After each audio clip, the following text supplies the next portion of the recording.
আজকে একটা TV paper পত্রিকা সিপিএম কংগ্রেস বিজেপি উঠে বেড়ে লেগে গেছে গেল গেল রব বুকে খানিকটা পাউডার লাগিয়ে দিয়ে চিৎকার চেঁচামেচি আর সারাদিন অনুব্রত মন্ডল অনুব্রত ছিল বলে তো টিভি পেপার গুলো চলছে।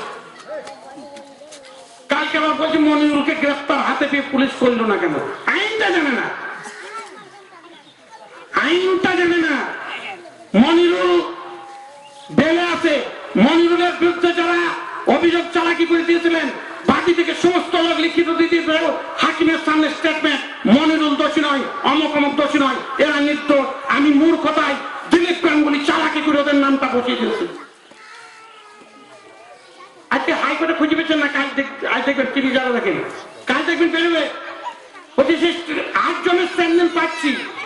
আরে তোমার সিটিতে ভরা আছে, 8 জন সাক্ষী দিতে অমুক অমুক ছিল না, মনিরুল নাই, ওতে বাকি ওটা ভরা না থাকে আমার ব্যাগে ভরা থাকে।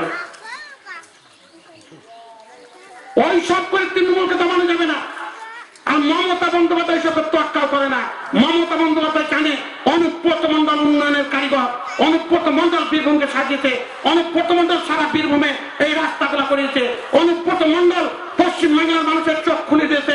1,62,500 টাকা দিয়ে মৎস্য দপ্তরের বাড়ি দেওয়া যায়, আপনার 400 টাকা ঢুকতে গেলে সাধারণ মানুষ তাড়াচ্ছে, আবার যে তৃণমূল কর্মীরা দাঁড়াচ্ছে, তাই সব দলের লোক, ও দলের লোকেরা তাড়াচ্ছে, মাইক দিচ্ছে।